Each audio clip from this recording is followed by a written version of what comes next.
Hello, guys. Welcome back to another episode of the Girls Lounge podcast with your hosts, Liz and KT. I don't know why I posted or why I pointed at myself when I said Liz, but I am KT.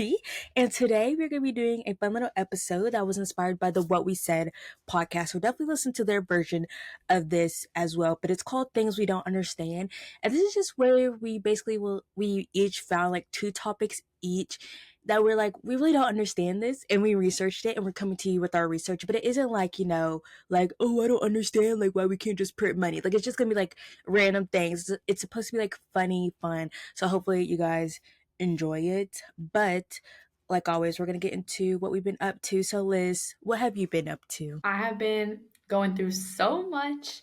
I just on Monday, today's Wednesday when we're filming this, but or no, today's Tuesday. Oh my gosh, I don't even know my days. But I just got back yesterday. Yeah, yesterday, Monday, from my last ever weekend trip of my study abroad, which is so bittersweet, feeling so emo, but also just like a full circle moment.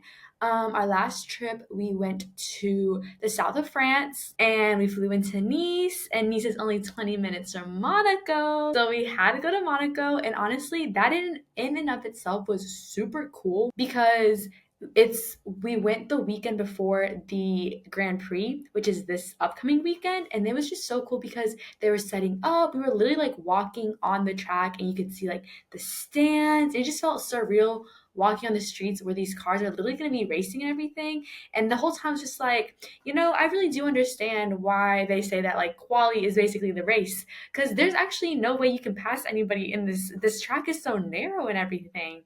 And then we walked by the pit lane and everything. I know Kennedy has a comment later on, which I'll explain. I promise, Kennedy. But it was just really cool being in Monaco and everything. And then, unfortunately, all the racers, the racers, all the drivers were in Italy, so they weren't in Monaco. Didn't run into anyone. Very unfortunate. Didn't see Charles. Um, but in Nice, and then oh yeah, Nice, the water Gatorade blue, Kennedy. I'm talking like what's that one? The ice blue? Is that what the Gator? I forgot the Gatorade flavor. But the lighter blue, that's the color of the water. So it was really cool. And then we went to Marseille for a day, which is where we flew out of. And yeah, and then we flew back to Spain, and it was very bittersweet because that was my last time like flying into the town where I'm at in Alicante, which is like really crazy because I'm used to like every weekend, I fly back, I have a little routine, but that was my last time flying back until further notice, and it was actually my last time going to be in the airport as well because I'm flying out of a different airport. It was just really bittersweet and very much emo, like the whole like bus ride back and everything, just going through some emotions. And that's what I was up to this past weekend. And then right now I'm just trying to soak up every single moment here. I finished up all my finals as I talked about in the last episode, which is super fun. If you guys like see me looking down, it's because I'm peeling an orange. But that was really fun. And then I've just been like going to the beach every day and then just walking around, really soaking it up before I have to go back to reality in the US. But that's what I've been up to. No, that's actually insane. I have one question though. Did Monaco feel like you were living in like an alternate universe? Because it's like so rich. Yes, like there was one point, so we went to the casino and only one of our friends, she actually went into like the betting part because you first of all, you have to pay to go in there to bet, which I found kind of weird. But the rest of us just kind of look at like the little entryway. Honestly, I thought it was overhyped. I'm not gonna lie. I thought it was really mid from at least maybe the inside is like more cool, but like the free part wasn't that cool. But outside of the casino, I feel like I was in Monte Carlo. If you know like the movie with Selena Gomez, we watched that movie at night because my friends hadn't seen it, and I was like, "What do you mean you haven't seen this movie?" But outside of the casino, it's like all these like high end stores, like Prada, like Cartier, like all these super high end stores. I felt like an imposter if I went into these stores. And some of them, they were all open, but there was like people like waiting outside. I feel like maybe there's like a limit of how many people can be in the store. I don't know. And then we looked up because we're like, oh, it's like really hot. Like maybe we can go get ice cream or like drinks or something. Why did one of the menus I was looking at, a Coke cost 14 euros? Yeah, we very much hit up a little grocery store we found and bought some $2 electrolyte Powerade. So it did feel like an alternate universe. I didn't see that many cool cars, not gonna lie. Like there was cool cars, but not like what I expected. But yeah, very much just like rich people. So for what I've been doing, it's not as exciting as Elizabeth, but honestly, I've just been chilling, trying to figure out post grad life. I would say I think this is the second full week of since like I've been graduated, and yeah, I'm actually need to call my grad school after this podcast episode because I have some questions for them, and I've been avoiding my emos. JK, but yeah, just trying to figure it out. I know our last episode was summer ins and out, and while we had the good weather last week, I took advantage of reading outside. So I had one day where I literally sat there and read outside for hours, and it was just amazing. Like I just love doing that, and I wish I could do it every day, but I don't know, for some reason Kentucky just wants to be super stormy and rain all day. But the one day I did that, I literally felt like on top of the world. I was like, this is amazing. And then what was it like earlier, or not, was it early last week or in the middle last week? I don't know, that doesn't really matter. Me and my mom had a cute little evening downtown after she got off work. We got like some cupcakes. We just walked around, enjoyed the good weather. It felt so nice outside. And oh, we went inside a local bookstore, which was really cute. For some reason, I cause a scene everywhere I go, and I accidentally made a bunch of books fall over. But it's fine. The guy was so sweet. It was like something. It was like a bottom bookshelf, and like the shelf like detached from itself. Like I literally just like touched a book, and the next thing you know, the whole thing came down. I was like, oh, and I tried to fix it, but then it just like fell again. But he was like, no, like the bookshelf, it's like something like unhooked. I was like, oh, okay. But I felt bad. I was like, ugh, I made him clean up this, but he offered. But and now it's just a super cute time. We had some pizza from this really local place. It's actually called Loco. Not Loco. The Local, I think. I don't know, something like that. I think it's called locals. Oh, Locals, yes. Yeah, see, I'm never going there again. So I like it just went out my mind. But yeah, it was all right food. We tried it because apparently it's like been hyped up, but it's really expensive.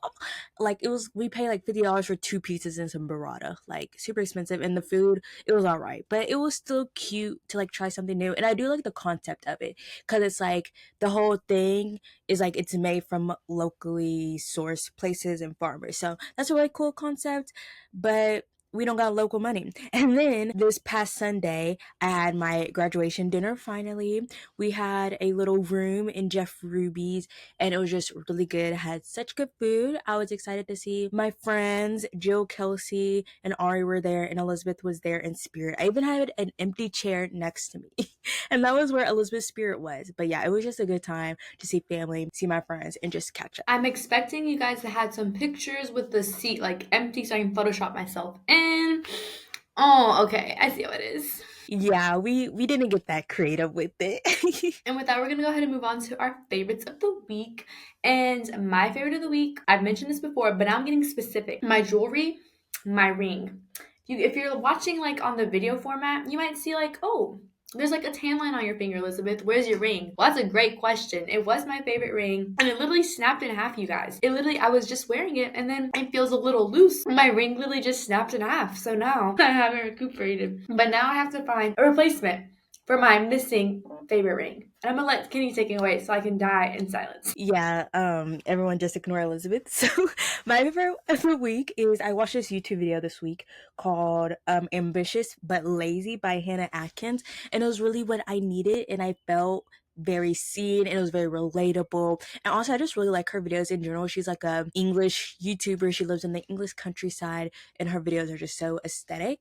And I feel like she just has very kind of like profound thoughts and stuff. And she started like this kind of like podcast type series on her YouTube channel, and that was the first episode. One of the main thing I took away from it was that feeling of it's like it feels like there's almost like this block towards doing things that you want to do, and it kind of just spirals into other things, and I really liked it. And so I think if you kind of feel the way where you're ambitious but lazy, I would definitely check that out because I was like, that was literally meant for me.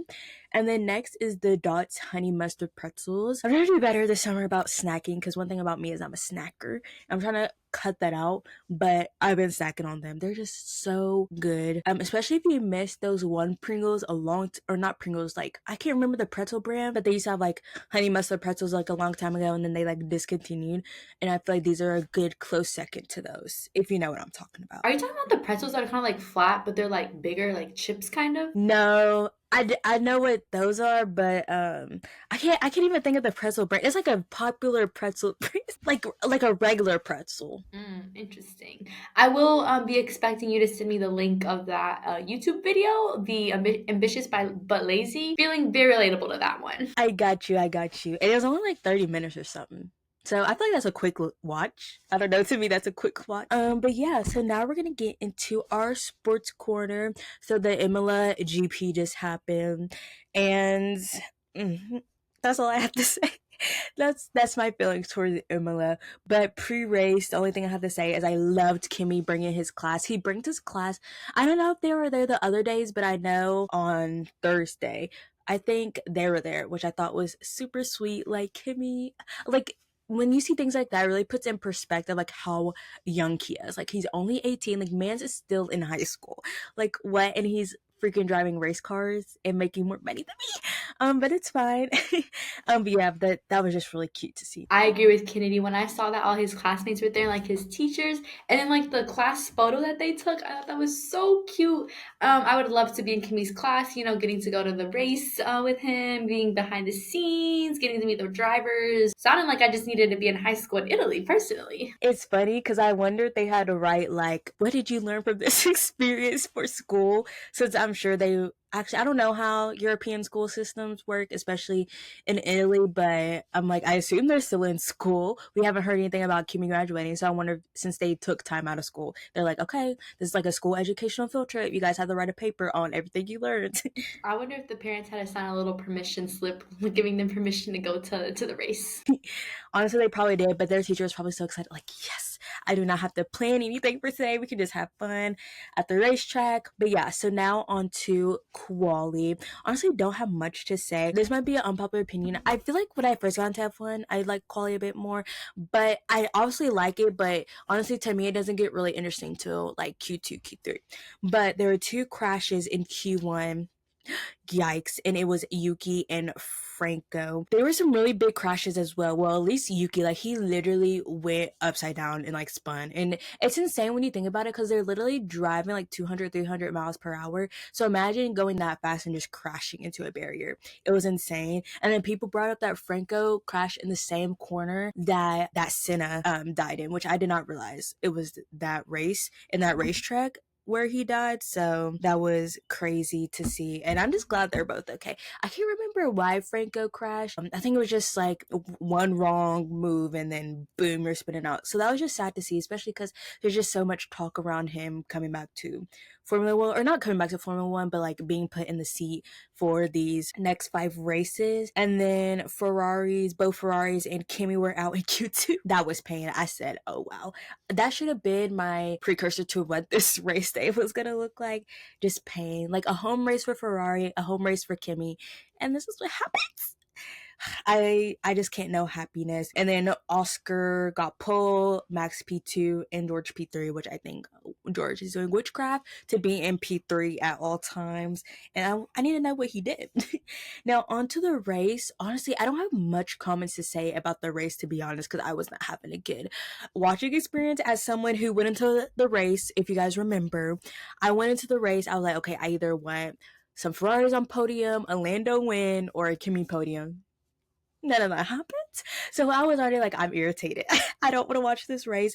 And I low key did fall asleep at sometimes because of the safety cards. But the results were Max P1, Lando P2, Oscar P3.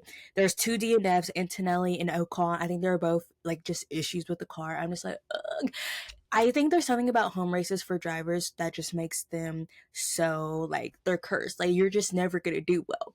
And then Oscar, he was ahead obviously, and then Max just overtook him, and I was like, period. But I was hoping honestly for Lando. I'm like, Lando, surely you pull through, surely you overtake Max towards the end and get a win. But that didn't happen unfortunately. So maybe next race in Monaco, Lando has a good quali, so then he can just stay in P1. But I think Monaco this year, they're like making them like it's mandatory to have 2 pit stops. So that shall be interesting. Honestly, my only takeaway from the race was just my heart was with Kimmy. His like first DNF, I feel like of the season. Like he's been like qualifying, he's been like up there getting points every race. I feel like, and then his home race, it just the opposite happens. But yeah, I feel like definitely like the home race curse. I feel like it low key might be true. Fingers crossed for Charles this weekend. But I think it's just all the pressure, and then everyone that you know is probably there. So, but it's okay, Kimmy. And just one quick little thing, we just need to say the Williams, y'all were killing it this weekend, and people are sleeping on Hajar. He's probably the like besides Antonelli. I feel like Hajar is a pretty good performing rookie as well. Like he's been up there in Q3, been doing his thing, and also shout out for Yuki. He's still finishing the points even though he crashed out in Q1. So congratulations to Yuki as well. And with that, we're going to go ahead and get into the upcoming race, which is the Monaco Grand Prix. And before we get into our drivers, I know Kennedy has some comments. Yes, so as we know, Elizabeth went to the Monaco Grand Prix like track, like she saw like the pit stops. She was like in the what would they call it, like the paddock, and oh, I thought I got money. Sorry guys, I got distracted. So she sent me a picture of like the garages for Mercedes and Ferrari, and then it just hit me hours later that wait a minute, did she not see McLaren? And I was like, wow, that feels like a personal attack. You know, honestly, in my defense, the McLaren one, they didn't have the pictures up. I don't know, like, what was going on here. Like, I sent a picture of the McLaren, like, truck, like the big semi outside of their garage.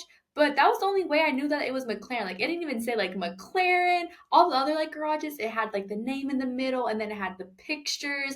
Even had Franco up there. I was like, dang, these people are quick with it. Because I swear they had just announced Franco was, like, replacing the other person, forgot his name, but Franco was up there and it had like their names, their picture, their numbers, and the McLaren one was empty. So I don't know what the McLaren team was doing. I don't know what they were on, but they didn't have it up. They must be acting real secretive this weekend. I don't know. Maybe that's a good sign. They want to keep everyone on the toes. No, for real. And speaking of Franco replacing Jack Doohan, just before we get into the drivers, I did put him in for Jack Doohan's spot. I decided like not to fully like add Franco as like a 21st driver just in case. What if he does horrible and then we're back to Jack Doohan, you know? So I just put him in Jack's spot so I can still not get Franco, but Elizabeth still has the chance to. But yeah, so now we're gonna get into our drivers. Oh wait, we should actually probably give a quick recap of yeah, because I feel like I the need some points. progress, you guys. Yes. Something's working for me. Yes, Liz, you should definitely read them off because I cannot pull them up right now. Yes. So our new points, guys, give me 1 second. Okay, here we go. So Kennedy, just a little recap. She had Lewis Hamilton and Ollie Behrman, and she finished ahead of the teammate. So she got 3 points for that, and then she got a 4th to 10th place finish. So she got 4 points, and her new total is 71 points. She went up, and then my drivers were Lando Norris and then Gabriel Bortoletto, and then I got 3 points for finishing ahead of teammate. Got a 2nd place, so got 18 points. That really helped me a lot, you guys.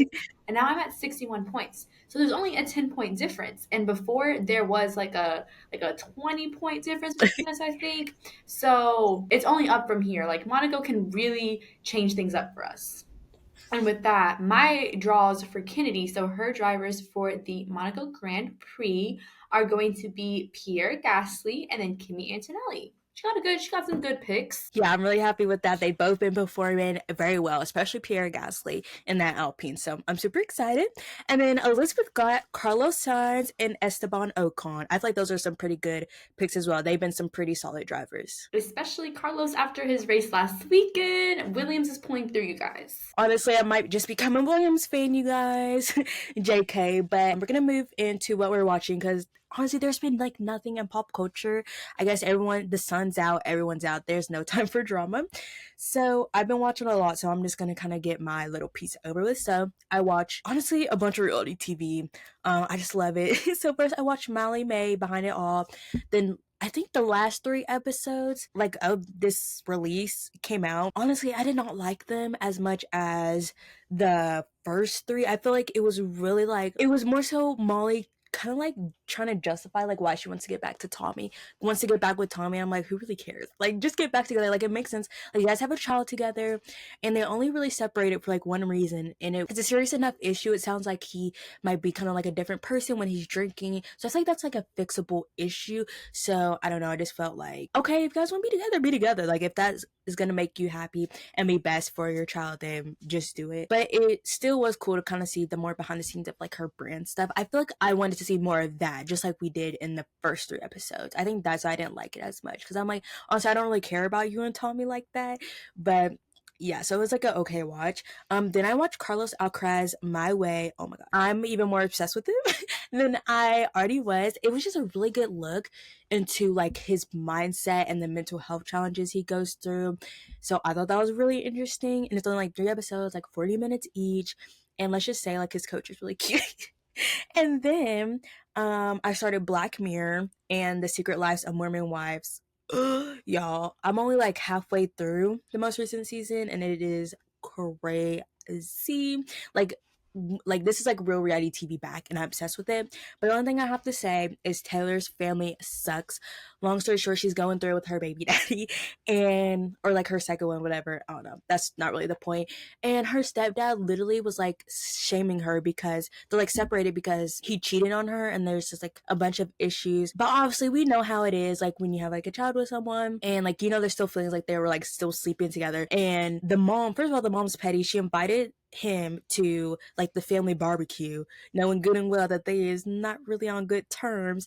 And then they're like all sitting down talking about their issues, which is like kind of weird for the whole family to be talking about kind of personal issues like that together. And then they're basically like, why are you guys still sleeping together? And the dad was basically like, well, if you're sleeping together, then what does that say about you? And I was like, that's an insane thing to say. I feel like the only voice of reason in that conversation was her sister, and everyone's been like shaming them on social media. So I was just like, wow. But I can't wait to finish it. So the parents were shaming the daughter? Yes. Okay, that's a choice. Anyways, so yeah, I no comment on that. What I've been watching is got back into Gilmore Girls. Y'all know me, I be going in and out of the show sometimes. But oh my gosh, I have finally made it to the season where everybody's like, I cannot stand Rory. She's so annoying. Like, I literally could just skip this entire season, just like cut her out. Yeah, I'm at that point.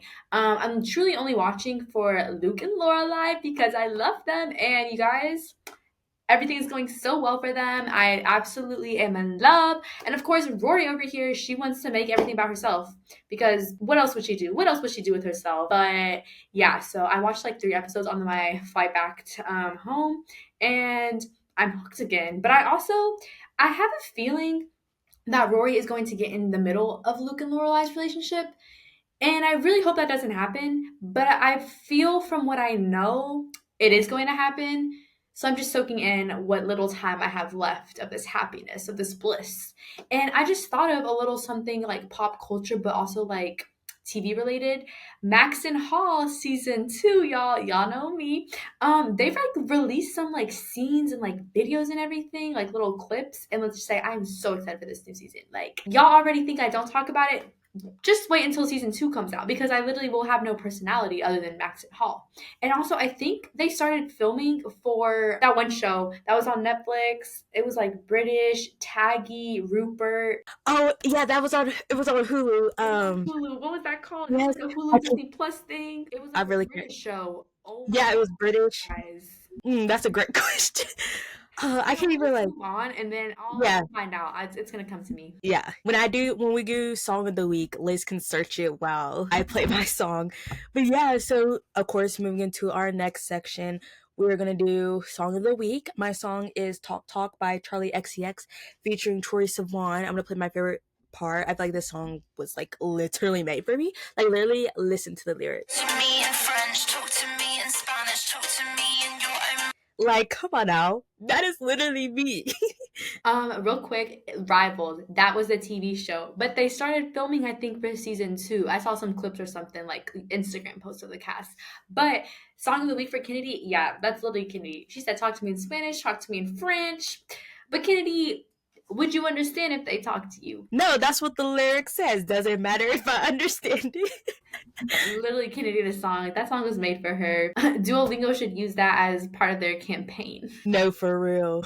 But my song of the week is Summertime Sadness by Lana Del Rey, but this is the like remix version. And yeah, it says Lana Del Rey versus Cedric Gervais, Ger something. I don't know who this Cedric man is, but here's my favorite part of the song. But just like very much summer vibes, the windows roll down, you're in a club. Yeah, I don't know. That's the vibe it gives me. Go ahead and send me that song so I can add it to my playlist. Yes, I will. It's such a good one, especially if you love Lana, because sometimes her music can be a little like slow, but this version, Yeah, but I love when they be doing their little things, little DJs, they be mixing up the most sad songs. It's just a little bop. exactly. And now, you guys, the moment we've all been waiting for, things we just don't understand. So we have each two little like topics, I guess, of things we don't understand. And we did some quote unquote research, try to understand it a little bit. We'll see if we understand it more or if we're more confused. Because I feel like personally, mine, I have more questions because I feel I still don't understand. And this is inspired by the What We Said podcast. We can like link the episodes in the show description for you guys to go check it out. Because when I was listening to it, there was a lot where I was like, you know what? You're so right. That makes no sense. Yeah, I remember listening to those episodes and like they just made me laugh, especially the most recent one. But yeah, like we said, we're just gonna go over little topics and they're very random, but that's what we love here. So first for me is why do planes not fly straight? I have never understood this, especially since I started actually flying on planes. I'm not a regular, but the times I have. So I'm gonna talk about when I went to New York City. So for me, if I'm in Kentucky, it just makes sense to go from Kentucky to New York in a straight line. But no, we went up to Chicago and then like diagonally. I think that's how it works on a map to New York. And I'm just like, why are we going up and then down over? Like, that does not make sense to me. But trusty Google, this is what they told me. They said planes don't always fly in straight lines due to a combination of factors, including the Earth's curvature, wind conditions, air traffic control regulations, and the desire for fuel efficiency. While planes may follow a curved path on a flat map, they are actually flying along a great circle route, which is the shortest distance between 2 points on a sphere. Now, does anyone know what that means? No. It just still I just don't understand. If we're going around a curved line, why can we still not go one way instead of going up and over? I guess it does make sense with like air traffic control maybe, but like not like maybe just control everyone so they're all going straight along the curve. I don't know. I feel like that makes sense in my head. I understand like the air traffic control, but can't they just go a little higher and go straight? Cause you know they're flying at like different heights so that they don't like crash, right? But I feel like you could still be going, I don't know, point A to point B, and then you just go straight. But obviously like different levels, you know. But I agree with Kennedy. Like, why are we doing zigzags? Aren't we killing the environment more by doing that and wasting more like gas and emissions and stuff? I feel like we're overcomplicating it. Yeah, it can just go zoop, you know? Exactly. And I don't know. I think it's the curvature part that's throwing me off because like you can still go on one path in a curve. And I feel like if you're going up and over, you're not following a curve. You're actually off the path. Because I assume they're following the is it this way that's longitude or is this latitude? The latter is latitude. Longitude Okay, is this way. That's how I okay, so if they're following the longitude lines, please, I just make this so extra. If they're following the longitude lines and then they're going latitude, why are you that now? That And I doesn't feel make like sense. obviously, you know, the earth isn't flat. So obviously we're following the curve like you said. So why aren't we following it, not doing zigzags? Yeah, Kenny got a good point here. And I feel like it makes it longer too. So we're making these pilots more tired and making them fly longer when they could just go zoop and get there. Exactly. Case closed. Makes sense to us. So my first one, I got inspo from TikTok on mine and I did like ChatGPT research. So my first one, when I saw this one on TikTok, I was like, that is such a good point. Like, how does that work? But the wax in a candle, why does it just disappear? Like, obviously it's melting. So I understand like it's going from a solid form to a liquid form, but why does it like disappear? Like, where does it go? Like, no one's pouring it out. No one's like, it doesn't have a hole or anything. So shouldn't it just stay the right amount? Like, I understand maths and all that kind of stuff, you guys, but it's not going nowhere. So I asked chat, and chat says a little simplified explanation of how candle wax disappears. You light the wick, the smallest string in the middle of the candle, obviously. The flame melts the wax near the wick into the liquid. The liquid wax gets sucked up the wick, like how a paper towel sucks up water. And then the heat from the flame vaporizes the wax, so it turns it into a gas, and then that wax burns, making heat, light, water, vapor, and carbon dioxide. And then so basically it says solid wax to liquid to gas burn into invisible stuff, gas and water. So then I was like, now wait a second. What do you mean it gets sucked up? How is this string sucking up the liquid? Because I imagine like a straw, but where does it go? I don't know. Maybe I guess it because when you blow out the candle, like the smoke. I'm guessing that's the wax. I don't know. But then I asked it, how does it get sucked up? And it was talking something about capillary action. And I don't know what that means, but it said that the wick, the string of the candle, acts kind of like a straw or a sponge. When the flame melts the wax into a liquid, the wick soaks up the liquid wax because of something called a capillary action. So it says the flame melts wax into liquid, and then the wick pulls the liquid up like a tiny straw. And then the flame then turns the wax into gas and burns it. So I guess like logistically it makes sense, but I still am not like like I understand now the process. Why is it going through so much changes? Anyone that's like a science major is listening to us like, oh god, these girls are too. See, the way that you're explaining it in my mind, it's like, okay, so it sucks it up, and then like you said, it's in the smoke, so it like evaporates. Yeah. I just like never realized. I guess when you blow out a candle, that's the wax, you guys. The wax is leaving the candle. We sound so dumb right now. No, for real, I just assumed it was like, it's a fire. When you blow out a fire, there's smoke.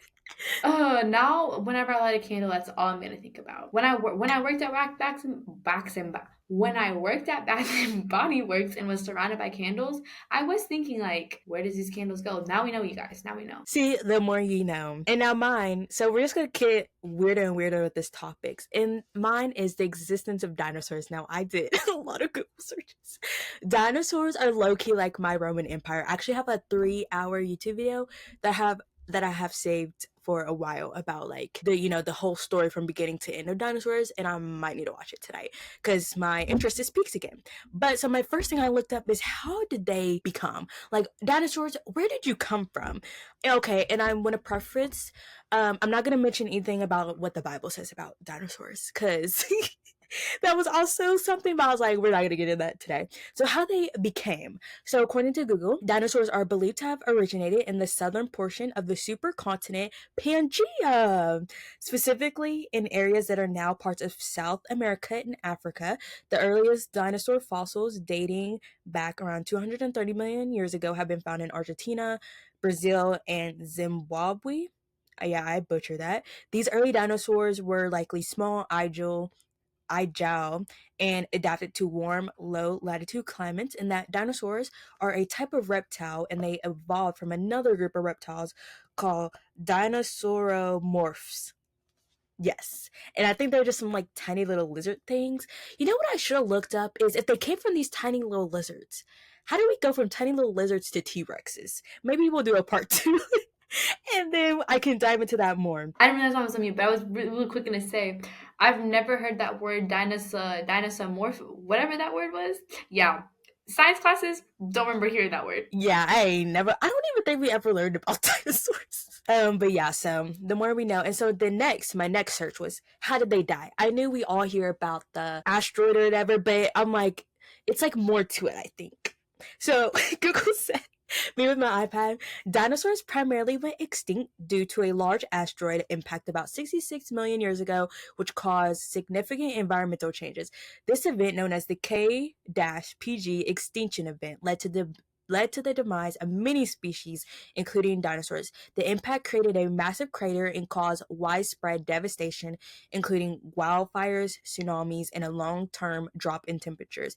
The impact caused massive earthquakes, tsunamis, and a global firestorm. The asteroid impact led to a period of darkness and cold as dust and debris blocked sunlight, disrupting ecosystems and killing plants and animals. I feel like that was important to share because I feel like most people, we just hear like the asteroid hit and then they died immediately. But no, there was a whole bunch of stuff going on. And I was like, oh, not the widespread tsunamis and firestorms. That's sounding like a movie, like an end of the world movie, which I guess it was an end of the world movie if it was mass extinction. Does that mean that's going to happen It was the again? end of the world for them. I'm really just thinking now about the whole like the little tiny reptile, the T-Rex thing. That's my next question because you know, I know like when the animals they like cross and they like the tiny dog crosses with the big dog, so it's gonna be like a medium sized dog or whatever. Obviously, I'm a little off on that, but what made the tiny reptile into a big old T-Rex? That's the new question I have. So stay tuned for part two. No, it's fine. And then my next question was after that, why did dinosaurs and humans never coexist? And this is what Google said. They said humans and non avian dinosaurs did not coexist because non avian dinosaurs went extinct about 66 million years ago, which they keep saying non avian. So where did the avian ones go? AKA the ones that are flying. Are they still here? I'm scared. Um, and it says while the genus Homo, aka humans, emerged only about 3 million years ago, according to scientists. This leaves a significant gap of tens of millions of years between the last dinosaurs and the first humans. However, recent research suggests that placental mammals, including early ancestors of humans, did coexist with dinosaurs for a brief period before the mass extinction event. Now, I don't know what placenta mammals are, but yeah.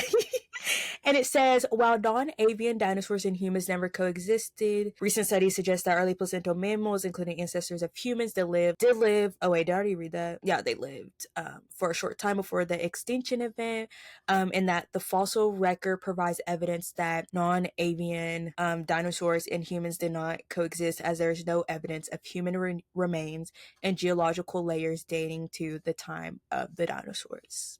And it makes me wonder, could we have coexisted with dinosaurs?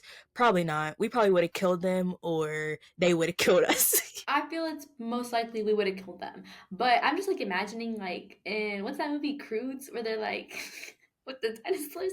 Imagine having a pet dinosaur, you know? Your pet dinosaur is like a little horse. Yeah, very weird. That'd be very scary. I think I would cry if I saw like one of the flying ones, to be honest, like right now.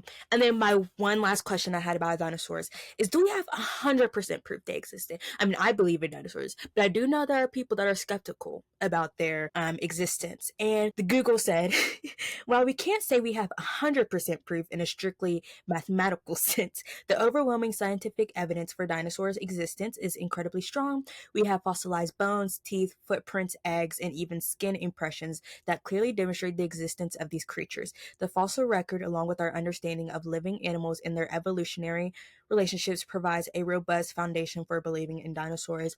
And not to like talk about what it says in the Bible, but it did say online that there is like a line or two in the Bible that people interpret that is dinosaurs. Take that as you will, since there is, I guess you could say, evidence that humans, like our species of human, did not exist with dinosaurs, but maybe there's some dinosaur like creatures that people in the Bible, the first humans, encountered. Okay, Kennedy out here explaining everything. That one word, don't remember what it was, the one about the humans, never heard that word before in my life. But my next one was so you guys know like the bridges that connect to like other like parts like islands almost that are built into the ocean? Yeah. How do those come about? Like how are we digging in the ocean? And then I could go on with this because there's like a train that connects France and the UK. There's ocean separating these two. Like, how are we going into the water, building this stuff? Where's it like at? Because, sand isn't stable. So that was my question. And I was thinking, like, in Florida, like mainland Florida and like Key West, it's all connected by a bridge that's built into the ocean. So how does that work? That was my question. And me and chat, we went through it, you guys, on this one. Cause first I asked it, I said, I don't understand how bridges over the water connecting to islands in Florida, the bridge connecting to Key West, work. Please explain in girl terms. I just want to say I feel like my chat was being a little stereotypical here with its analogies. Um, it was giving very sexist because let me just read you guys. And I sent this to Kennedy because I was like, what is chat on? But it says, totally. Let's break it down in girl terms, easy and visual. Imagine you're doing your makeup and you have your vanity, mainland Florida, and your favorite mirror, Key West, sitting across your messy floor, the ocean. You need to get to that mirror without stepping on all your clothes and shoes. So, what do? You lay down a long wooden plank or walkway across the mess so you can safely walk from your vanity to your mirror. That's basically what these bridges are doing. They're like really long, sturdy walkways over the water connecting the mainland to islands like the Florida Keys, instead of stepping over your clothes or driving over the ocean. Like, what? It wasn't even the explanation. Like, obviously I know that we're trying to get across, like, but the analogy of the makeup and the clothes and shoes on the ground, like, okay, chat, I see how you think of us girls. I feel like Chad just mansplained a bridge to you. It did. Like, obviously we want to connect. Yeah. And then it was the examples it used. I was like, that is actually crazy. It's doing this. And then it like went on to explain some more. And let me just read you guys a segment. Before then, I was just like dumb it down instead of saying girl terms because it was being like so stereotypical. But it said this one part. Where is it? Did I screenshot it? I fear I didn't screenshot it. But you guys, it would start talking about press on nails and how like when you like file your nails down to make the press on nails stick. I was like, now okay, that was my sign to just like close out of chat and re-ask and just say like dumb it down. So here's like my actual explanation for you guys if you didn't know how a bridge worked. Now you know from chat. But these specific bridges, it says, so there's support columns, aka pillars or piers. These are like the legs of the table. They go deep into the ocean floor and hold up the road part of the bridge. And then there's the road, the bridge deck. This is the flat part you actually drive on. It's laid across the supports, just like tabletop rests on its legs. And strong materials, these bridges are built with super tough stuff like steel and concrete, so they don't fall apart in storms, salt water, or over time. And then the long stretches are the bridges, like in completion, right? So then my question was, I don't understand how the sand won't make it move because obviously, like the ocean is moving, the sand is moving, and I feel maybe my understanding of the ocean just is wrong or something. But isn't the ocean like super deep?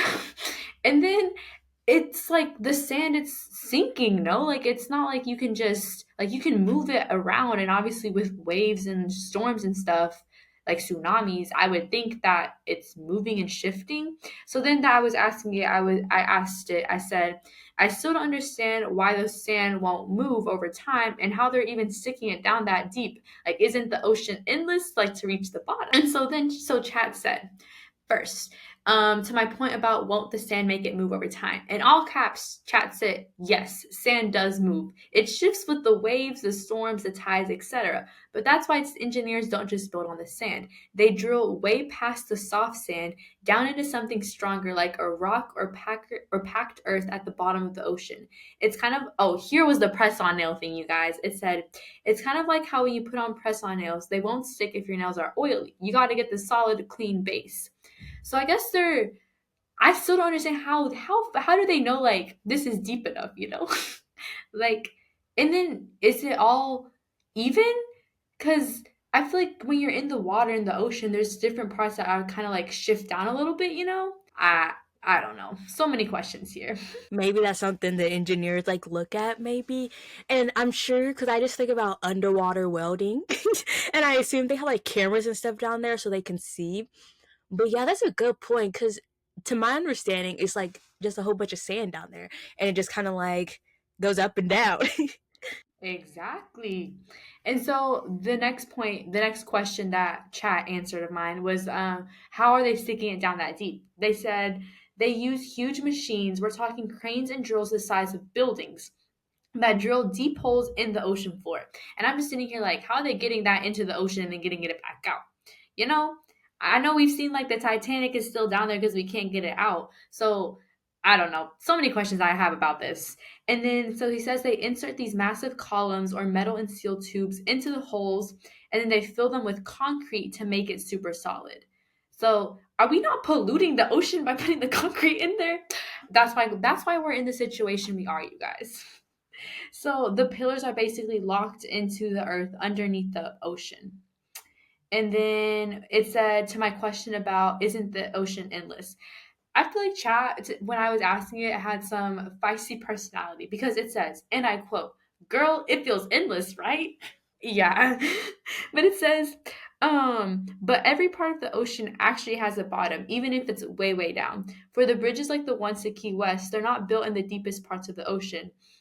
The water between the Florida Keys is actually pretty shallow compared to the open ocean, usually only a few dozens of feet, not a few dozens of feet deep, not thousands. So it's like building on the shallow end of a giant pool. And then, yeah, those were all the questions that I asked it. Now I don't know how much I like the process of how they're drilling because I'm scared that's gonna trigger something like trigger like a tsunami, an earthquake. I don't know. Exactly. And I thought we don't know like 98% of the ocean. So what if we out there drilling and we awaken something that's been sleeping down there? What's that one movie, The Megalodon? Yeah, what if we awaken it cuz Yup. we're drilling too deep down there? Yeah, that's And what if we disturb the mermaids? exactly. Cleo is down there, you guys. No, for real. And the Little Mermaid, like, come on now. Yeah, I feel we're going into some territory where we're gonna be discovering some things we don't want to be discovering. But I guess it works because the bridges they're up and running. I feel I've driven across them a couple times. I do tend to speed up on them because they do kind of freak me out a bit. But yeah, I don't know if I feel satisfied by the answers that I received, but I guess I can kind of understand it. I don't know about all that though. Yeah, that was definitely a lot. And chat, I'm scared that it's getting a personality. I'm scared that chat AI is gaining a consciousness. That part. That's my new question. Why is chat feeling feisty all of a sudden? You guys feel like the robots are coming for us. No, exactly what Liz said. But do you have any lasting thoughts about this theme? Anything that you learned? Anything research? All I know is I need to deep dive into dinosaurs some more. Yeah, I'm gonna need to figure out. I'm gonna need to hear more about these dinosaurs, all these words that I learned. But honestly, I feel like mine. I'm like, okay, that can make sense. If I was like a person who would like settle, I'd settle with these answers. But some of them, I feel I just have more questions. Know what you said. One thing about us is we're gonna keep digging into it until we understand. Exactly. We're just gonna keep on arguing with you. But this was so much fun actually, looking at these like different topics that I know sometimes I just be leaving places. I'm like, I wonder, and I never look into it. Sometimes though, it's for my own good. I feel like that I don't look into some of these things. No, exactly what Liz said. This episode I feel like was the definition of like shower thoughts, just things that pop randomly in your head, and you wonder, and then it's like, oh, and you never think about it again. But today we actually circled back and researched it. So we hope you guys enjoyed it. It was really fun just to like look things up ourselves and just hear what Liz researched. And yeah, I just really hope you guys enjoyed. Like we said, we will link the What We Said episodes because they were just as fun as well. And if you want us to do a part 2 in the future, we can definitely make that happen because we are thought daughters to our core and we always have things to talk about. So with that being said, make sure you comment, like, subscribe, give us a 5-star rating. Please leave us a review. It really helps us out a lot. And with that being said, we'll see you guys next Wednesday on the Girls Lounge. Bye. Bye.